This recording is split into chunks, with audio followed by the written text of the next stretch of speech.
और बता, बोर्ड के रिजल्ट आने वाले, क्या करने वाला है तू आगे? पता नहीं यार, पड़ोसी कह रहे थे इंजीनियरिंग में बड़ा स्कोप है। सोच रहा हूँ इंजीनियरिंग कर लूँ, और वैसे भी मेरे मैथ्स में बहुत सही मार्क आता है। सोच रहा हूँ इंजीनियरिंग कर लूँ। क्या करने वाला है? यार मैं सोसाइटी में कुछ चेंज लाना चाहता हूँ, कुछ अच्छा करना चाहता हूँ। अब देखता हूँ आगे क्या करना। और तुम्हारा क्या प्लान है यार? मैं छोटी थी तो मेरी मॉम को कैटरेक्ट की बीमारी थी, बट फाइनेंशियल प्रॉब्लम की वजह से हम उनका ऑपरेशन नहीं करा पाए। इसलिए मैं सोच रही हूँ कि मैं डॉक्टर बनकर लोगों की मदद करूँ। तुम्हारी क्या प्लान है? अभी तक तो मैंने कुछ प्लान किया नहीं है, बट कुछ ना कुछ तो करना ही है। गुड मॉर्निंग बच्चों। Good morning sir. बच्चों, आज हम भारत के कुछ महान वैज्ञानिकों के बारे में चर्चा करेंगे। इससे पहले ये बताओ, do you know why the sky is blue?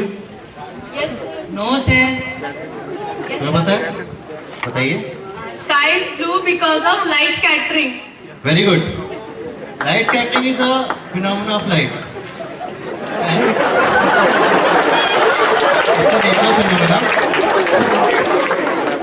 And it was done by the Raman effect. Dr. C.V. Raman was a great scientist and he got Nobel Prize for this in 1930 also. अच्छा बच्चा, तुमने जगदीश चंद्र बोस के बारे में सुना ही होगा। Sir ये जगदीश चंद्र बोस कौन है? Jagdish Chandra Bose was a great scientist also, and he was the first one to demonstrate wireless communication. तो चलो बच्चों, आज के लिए इतना ही। हम कल रामानुजम के बारे में और उनकी रिसर्च के बारे में डिस्कस करेंगे।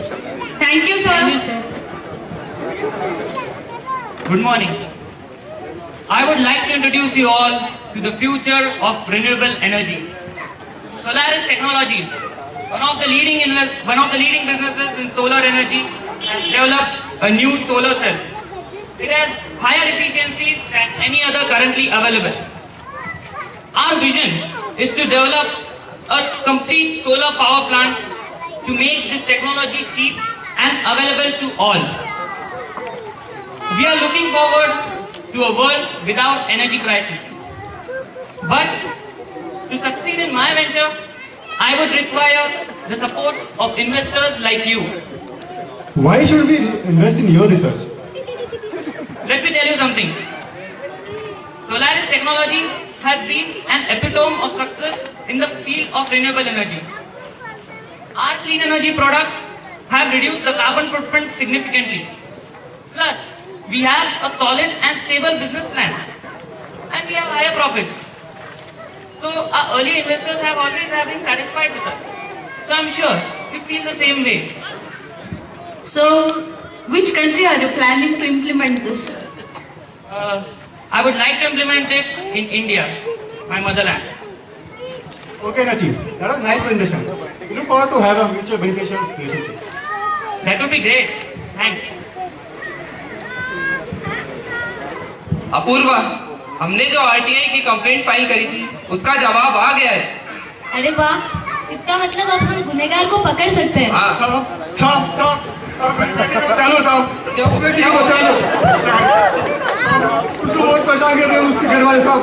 मेरे पास जो था मैं सब कुछ दिया, नहीं वो बाहर पैसे ना, इनका सब कुछ नहीं है साहब। मेरी बेटी बचा लो साहब, बचा लो, बचा लो साहब, बचा लो। चलो चलो चलिए साहब, चलिए साहब। जाओ जाओ, तुम इस घर से चली जाओ, और तुम्हारा ये शक्ल मत दिखाना मुझे। जब तक तुम तुम्हारे घर पे कदम पे नहीं लाते, तब तक तुम इस घर पे कदम मत रखना। बिजनेस करना है मुझे, बिजनेस बहुत बड़ा बनना है मुझे। अरे ये क्या कर रहे हो तुम? 10 पैसों की लालच में अपनी बीवी को दलील कर रहे हो तुम। आप फोकस मत कीजिए, आप हमारे घर के मामले में दखल मत कीजिए। अरे ओ भाई, ज्यादा भड़को मत।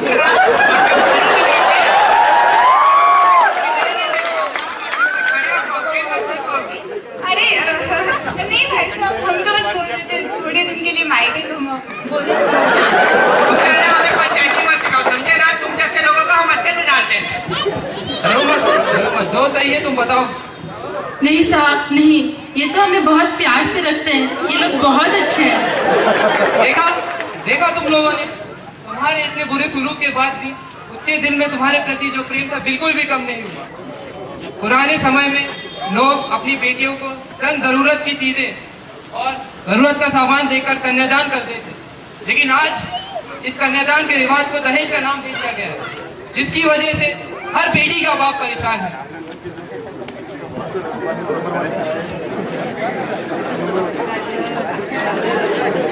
एक्चुअली आपको कैटरेक्ट की बीमारी है तो ऑपरेशन के दिल से दिल पैसे जमा करते हैं। बहन जी मैं बहुत गरीब आदमी, मेरे पास पैसे नहीं है, कुछ भी पैसे नहीं ऑपरेशन के लिए, प्लीज कुछ करिए। आपके पास जितने में होंगे आप उसमें जमा करा दीजिए। हमारे हॉस्पिटल की यही खासियत है, हम जरूरतमंदों की मदद करते हैं। अब बहुत शुक्रिया जी। धन्यवाद।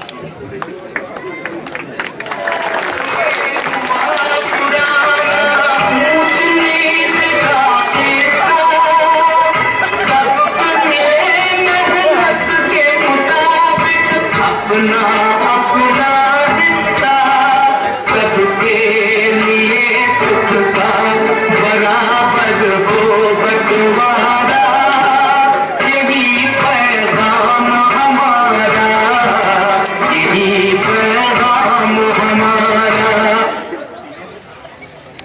साथियों, आज हमारी पार्टी को इस सत्ता में आए हुए पूरे 1 साल हो चुके हैं और ये 1 सालों में हमने आपके सहयोग से जो काम करके दिखाया है उसने महात्मा गांधी के स्वराज के सपने को साबित करके दिखाया है।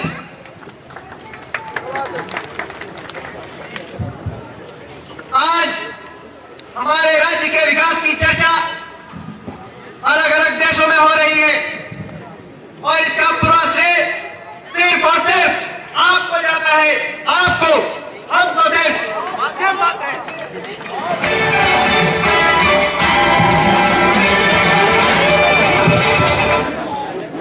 स्वागत है आज के विशेष अंक में, जिसका हम सीधा प्रसारण कर रहे हैं IIT हैदराबाद से। मैं दिव्या और मेरे सहयोगी अमित अनुराग के साथ। स्वीकार कीजिए हमारा नमस्कार। नमस्कार। आज गणतंत्र दिवस के उपलक्ष्य में हमने भिन्न भिन्न क्षेत्रों में काम करने वाले युवाओं को आमंत्रित किया, जो समाज को इसकी मुख्य धारा से जोड़ रहे हैं और भारत को विकसित राष्ट्र के रूप में जल्द से जल्द देखना चाह रहे हैं। तो आइए हम सुनते हैं उनकी ही जुबानी ये सारी कहानी। इसके लिए हम सबसे पहले आमंत्रित करते हैं नचिकेत डोंगरी को, जो कि CEO है सोल्डर्स टेक्नोलॉजी के। इसके बाद हम आमंत्रित करेंगे गौरव को, जो कि पेशे से एक टीचर है। अब हम बुलाना चाहेंगे जाहिद को, जो कि एक सोशल एक्टिविस्ट है। उसके बाद दृष्टि फाउंडेशन के अध्यक्ष डॉक्टर प्रेमलता को कौन नहीं जानता है। सबसे युवा और होनहार डॉक्टर प्रेमलता को हम आमंत्रित करते हैं। देश की राजनीति को बदलने वाले युवा नेता आसिफ भाई को भी हम सादर आमंत्रित करते हैं और देश के सबसे चहेते, सबसे प्रिय हमारे किसान भाई सुमित को। तो आइए हम अपना ये कार्यक्रम शुरू करते हैं। सबसे पहले हम भाई नचिकेत से पूछना चाहेंगे कि आपकी सोलर टेक्नोलॉजी अद्भुत है। क्या आप इस टेक्नोलॉजी के बारे में हमारे दर्शकों को बताना चाहेंगे?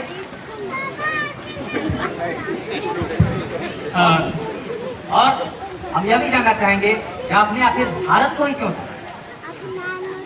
तो पहले टेक्नोलॉजी के बारे में बात करें तो we have developed the most efficient solar cells as of now.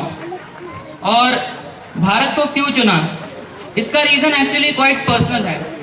मैं जिस गांव से था वो गांव में 9 घंटे पावर कट होता था और इसी वजह से हमें बहुत परेशानी होती थी।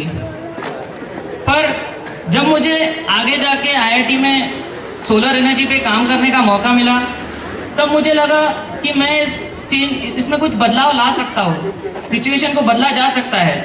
And that was my motivation to work on this project. अच्छा नचिकेत जी, तो फिर हमारी जनता से जानना चाहेगी कि इससे भारत और भारतीयों को क्या लाभ होता है? अगर ये टेक्नोलॉजी भारत में इम्प्लीमेंट हो गई तो मैं यकीन के साथ कह सकता हूँ कि there will be no more power cuts and the power available to you all would be clean and cheap. Plus, the kind of investment we are looking at over here, we will be creating lakhs of jobs. basically we'll be creating a positive impact on the environment, employment and the economy of this country. बहुत बहुत धन्यवाद।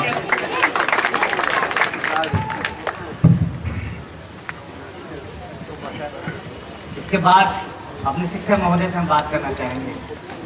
भाई गौरव, आप तो IIT से BTech हो, आपको बड़े बड़े नौकरियों की टेस्ट किया गया होगा, उसके बाद आप ये बड़े बड़े नौकरियों को ठुकरा कर एक शिक्षक के रूप में सरकारी गांव में पढ़ाने का निर्णय लिया, ऐसा क्यों?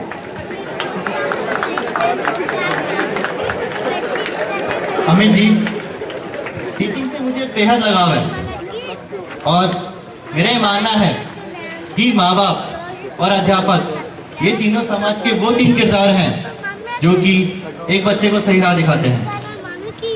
एक इंसान की बालावस्था और युवावस्था में एक टीचर का अहम किरदार है। शहरों के तो सारे बच्चे आजकल स्कूल जाते हैं, लेकिन आजकल और आज भारत की ज्यादातर आबादी गांवों में बस रही है। सरकार ने सारे गवर्नमेंट स्कूल तो खोल दिए गांवों में, लेकिन कोई भी अच्छा टीचर वहां जाना पसंद नहीं करता। लेकिन आज भी गांव के आधे से ज्यादा लोग अशिक्षित हैं, तो एक टीचर की जिम्मेदारी बनती है कि वो गांव के सरकारी स्कूल की हालत सुधारे और बच्चों को अच्छी शिक्षा प्रदान करे। हमारी इन्हीं कोशिशों के बावजूद भी हमारे जिले में आज भी 20-25 से ज्यादा बच्चे किसी कारणवश स्कूल नहीं आ पा रहे हैं, और इसीलिए हम पूरी कोशिश से वहाँ अवेयरनेस कैंपेन चला रहे हैं। स्कूल में लेक्चर बोर ना हो इसलिए हम उनको डॉक्यूमेंट्री भी दिखा रहे हैं, और हमने गवर्नमेंट स्कूल की कंप्यूटर लैब व्यवस्था भी काफी अच्छी कर दी। हर एक के पास कुछ ना कुछ का इंस्पिरेशन होता है काम करने का। आपका इंस्पिरेशन क्या है? Madam, a country will only be developed when its every citizen will get education with values। और इसी सपने के साथ ये मेरी एक छोटी सी कोशिश है।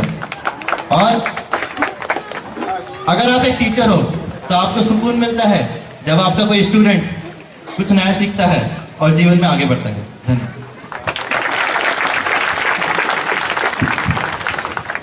जैद, आप एक स्वयंसेवी संस्था चला रहे हैं, आप हमारी जनता को बताएंगे अपने NGO के बारे में?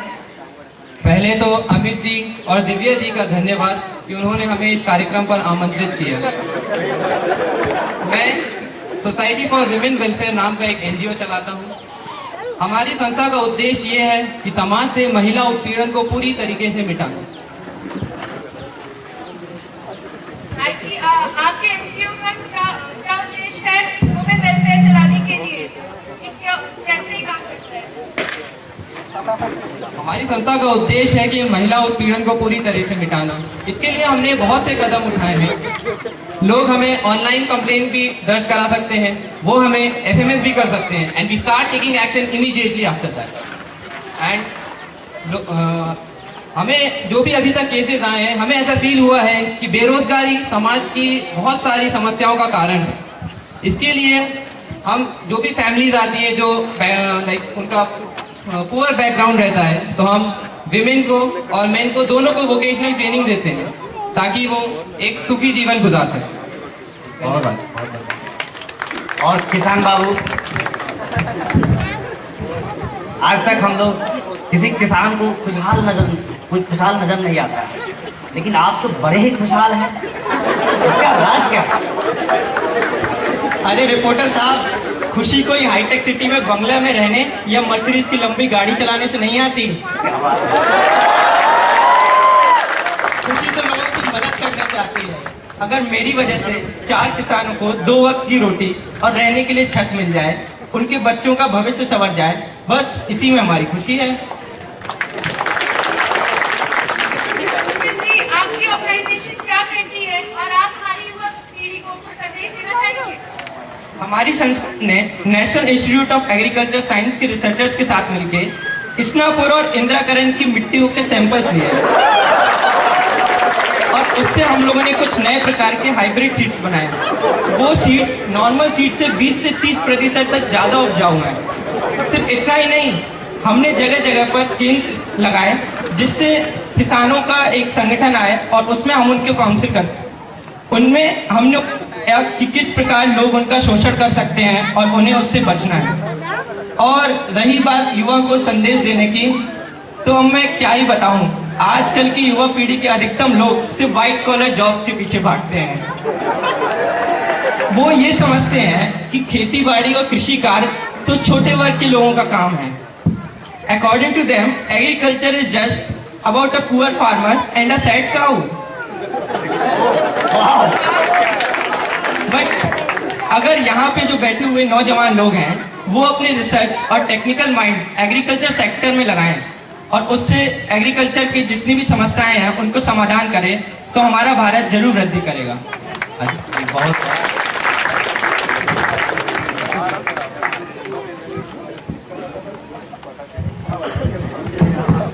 डॉक्टर प्रेमलता, आप अपने फाउंडेशन दृष्टि फाउंडेशन के बारे में कुछ बताइए हमारे जनता को। We provide the quality health services and also we are focusing on the research areas. Here we have the state-of-the-art technology and the latest instruments. And we have many collaboration with the country's premium institute. And also it's pleasure to tell you that our R&D department has developed lenses which are cost-effective and also have good qualities. Along with these, we have also set up some centers in the rural areas which take care of the poor people who can't even afford the basic health services. अच्छा doctor Premlata, क्या आप हमें ये बता सकती हैं कि आपकी संस्थान किस तरीके से जरूरतमंदों की मदद करती है? एक्चुअली जो हमारे लेंसेज हैं वो विदेशों में एक्सपोर्ट किए करते हैं, उससे हमें सिग्निफिकेंट रेवेन्यू मिलता है। उस रेवेन्यू को हम गरीबों की मदद के लिए इस्तेमाल करते हैं।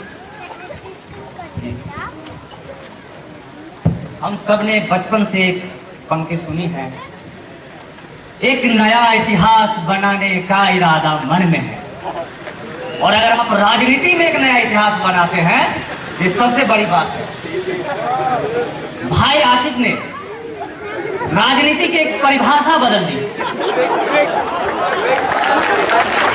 तो हम इस एक नए मॉडल को, जो इन्होंने राजनीति में एक नया मॉडल दिया है, उसके बारे में हम जानना चाहेंगे इनसे।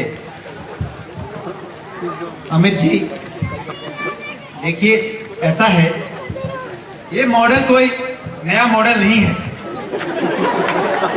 यह तो लोकतंत्र है। और जो पुरानी पार्टियां लोकतंत्र की परिभाषा को भूल चुकी थी, हम उसी परिभाषा को उनको याद दिलाना चाहते हैं।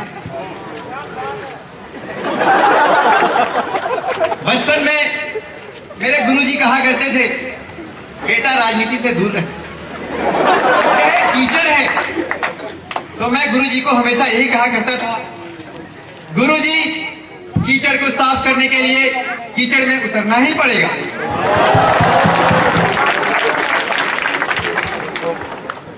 अच्छा हसन भाई, आप इसी बात को थोड़ा और विस्तार में बताना चाहेंगे?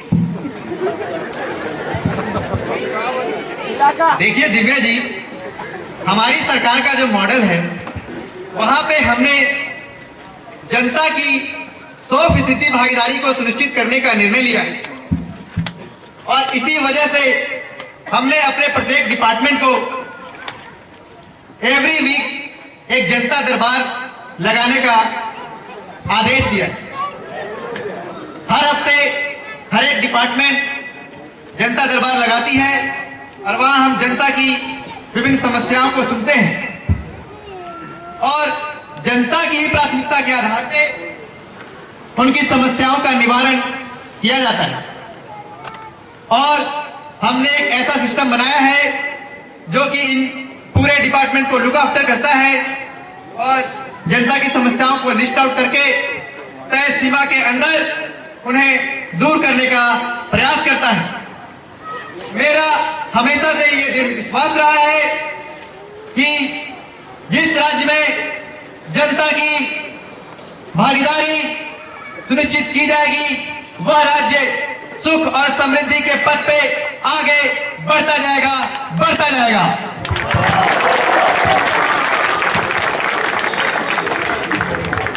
दर्शकों, हमने भारत एवं महत्वाकांक्षी भारत के युवाओं से मिलाया।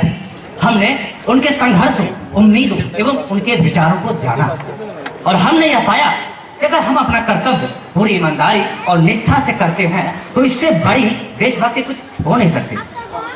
कोई भी देश परफेक्ट नहीं होता, उसे बेहतर बनाना पड़ता है। आइए हम सब मिलकर ऐसे भारत का निर्माण करें where the mind is without fear and the head is held high,